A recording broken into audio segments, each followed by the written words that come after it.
우시아를 통해 우리에게 주는 경고. 데이빗 웰커슨. 능력은 항상 그분의 것이지 우리의 것이 아니라는 사실을 기억해야 합니다. 우시아의 어떤 죄가 하나님을 그처럼 노하게 했을까요? 우시아는 자신을 대제사장으로 만들려고 했기에 하나님의 진노를 자아냈습니다. 그는 생각했습니다. 나는 다른 제사장들처럼 거룩하다. 나는 주님을 찾는 일에 50년이라는 세월을 보냈어. 나는 하나님과 동행함에 있어서 깨끗하고 영적으로 강해. 내 안에 어떠한 악함도 없어. 틀림없이 수년 동안 행해온 나의 선행이 하나님께 특별한 평가를 쌓아 올렸어. 그러므로 나는 거룩한 장소로 직접 가겠어. 그리고 그분에게 나의 50년 동안의 신실함을 하나의 희생물로 드리겠어. 그것을 그분은 온전히 받으실 것이야. 우리의 이상한 불, 즉 우리의 선한 행위의 향로로 지성소인 거룩하신 하나님의 임재하심으로 들려 할 때 대단히 큰 위험이 있습니다. 당신은 그건 벌써 알아요. 나는 우시아가 아니에요. 나는 예수 그리스도께서 나의 유일한 대제사장인 것을 깨닫습니다. 나는 주님께 나 자신의 제물을 드리는 것을 결코 생각지 않을 것입니다. 나는 나의 선행이나 의로움이 어떠한 공로를 끼친다고 생각하면서 그분의 임재하심으로 들려 하지 않을 것입니다. 우시아가 범한 죄가 무엇이든 간에 나는 죄를 범하지 않았어요 라고 생각할 것입니다. 그런데도 많은 솔직하고 의로운 신자들이 진정 자신을 대제사장으로 세웁니다. 그들은 우시아가 한 것처럼 이상한 불을 지펴 지성소로 들어갑니다. 그들은 자신의 선함과 정력, 능력과 의지의 향로를 들고 하나님의 임재하심으로 들어갑니다. 그들은 자신을 위해 대제사장직을 요구합니다. 그리고 그들이 깨닫든 깨닫지 못하든 그리스도의 대제사장을 무시합니다. 이러한 일이 예수님의 헌신적인 제자들 중에서 일어나지 않는다고 생각지 마십시오. 모든 신자들의 삶 가운데 보통 예상치 않았던 때에 원수가 주는 감당할 수 없는 유혹들과 소생하는 육욕과 예상치 않았던 실패 등과 함께 이것이 옵니다. 이때가 그리스도인이 대제사장 노릇을 하도록 유혹을 받을 때입니다. 그가 자신을 위해서 제물을 바칠 것인지 아니면 자신의 구출을 위해 예수 그리스도를 의지할 것인지 결정해야 할 순간이 옵니다.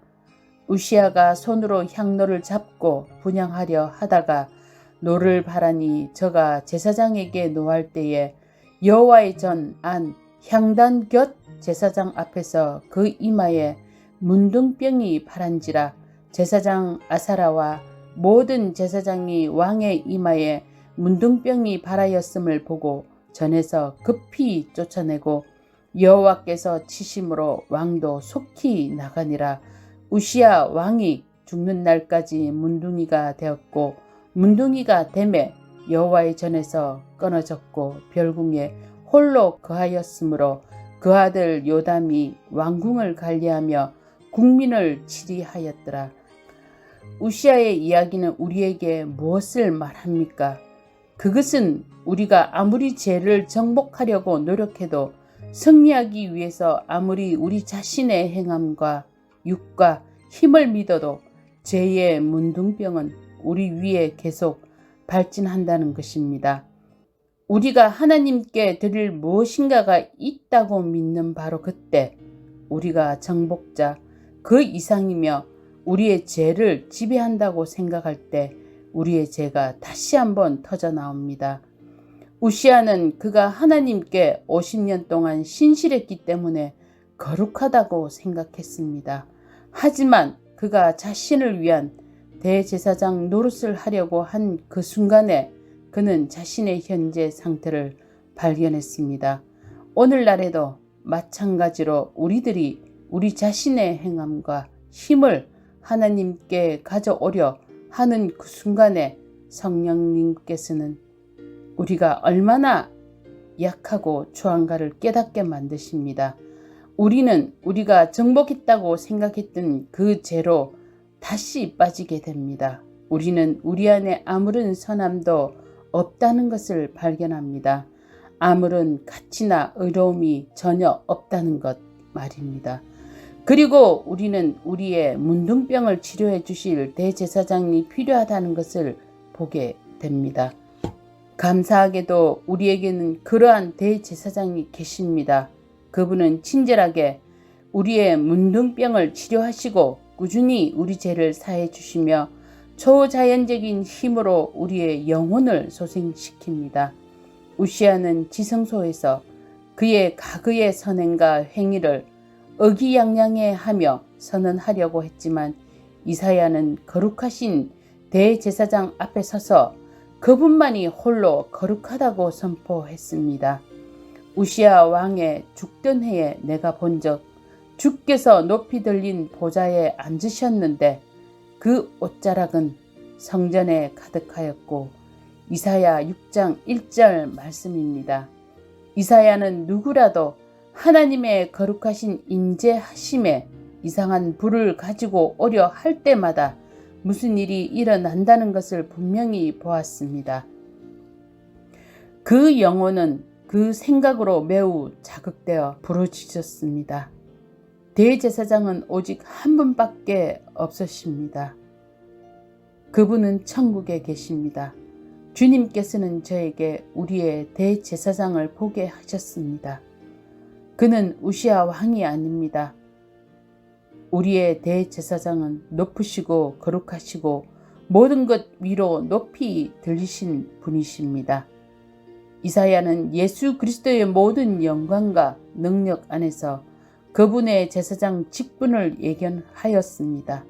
그리고 그는 부르짖었습니다. 단 한 분이신 대제사장만을 쳐다보십시오. 그분은 높으시고 거룩하십니다. 그리고 전 세계가 그분의 영광으로 가득 차 있습니다. 무슨 일이 그 다음에 일어났는지는 정말 경이롭습니다. 그 선지자는 하나님의 위엄에 찬 신성하심 앞에 섰을 때 부르짖었습니다. 화로다 나여 망하게 되었도다.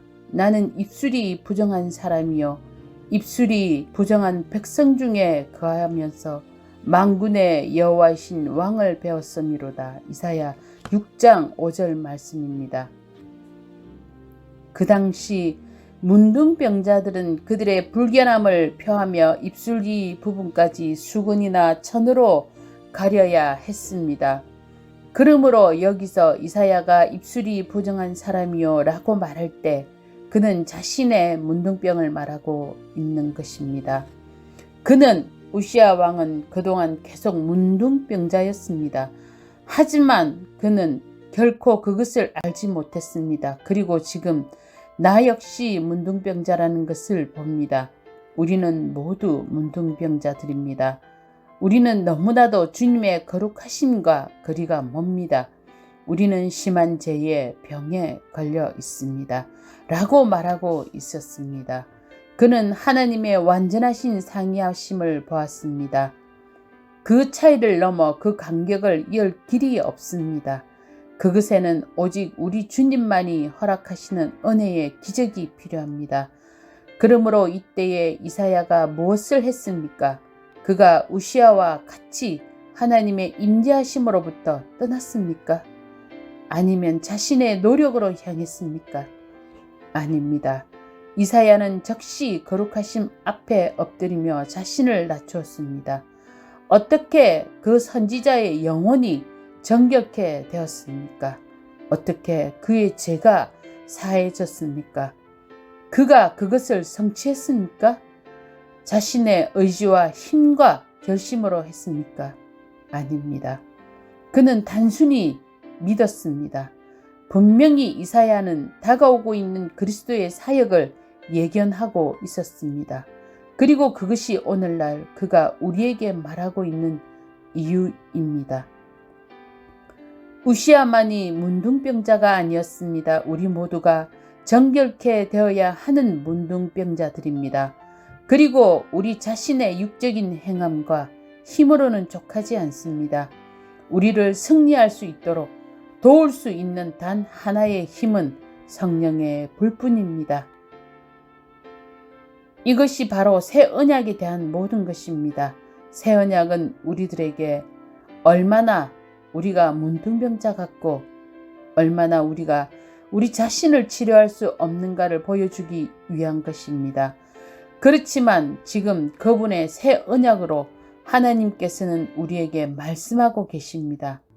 사랑하는 자여, 내가 할 수 없는 것을 내가 아노라.